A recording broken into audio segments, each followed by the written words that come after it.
ఇండియాలో గూగుల్ కంటే powerful university ఏదో తెలుసా? అదే మన వాట్సాప్ యూనివర్సిటీ.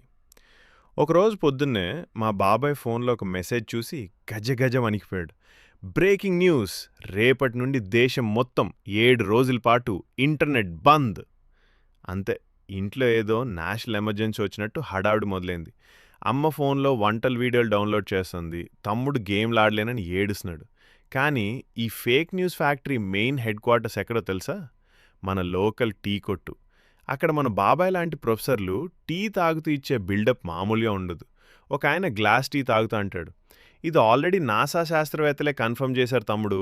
ఇంకొకటి ఫోన్ చూపిస్తూ, నాకు ఢిల్లీలో తెలిసిన వాళ్ళు సీక్రెట్గా చెప్పారు, మీడియా వాళ్ళు ఇదంతా కావాలనే దాచేస్తున్నారు అని భయంకరమైన ఎక్స్ప్రెషన్ ఇస్తాడు. ఇక అక్కడి నుండి మొదలవుతాయి. క్యాన్సర్కి చిటికెడు పసుపు మందు అని, 2000 నోట్లో చిప్పుందని, ఆకాశం నుండి మోడీ గారు కనిపిస్తున్నారని వింత వింత ఫార్వర్డ్లు. ఆ మెసేజ్ల కింద ఫార్వర్డ్ టు 10 పీపుల్ అని ఉంటే చాలు, మనోళ్ళు దాన్ని భగవద్గీతలా ఫీల్ అయిపోతారు. నేను వెంటనే గూగుల్ ఓపెన్ చేసి, బాబాయ్ ఇదంతా అబద్ధం, అదిగో న్యూస్ చూడండి అని ప్రూఫ్ చూపించా. అప్పుడు మా బాబాయ్ ఒక తీక్ష్ణమైన లుక్ ఇచ్చి, ఒరే, గూగుల్లో నిజాలుండోరా, వాట్సాప్లో ఫార్వర్డ్ అయిందంటే అది పక్కా నిజం అని సెటిల్ చేశాడు.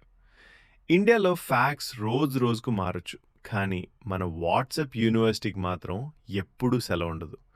Welcome to WhatsApp university.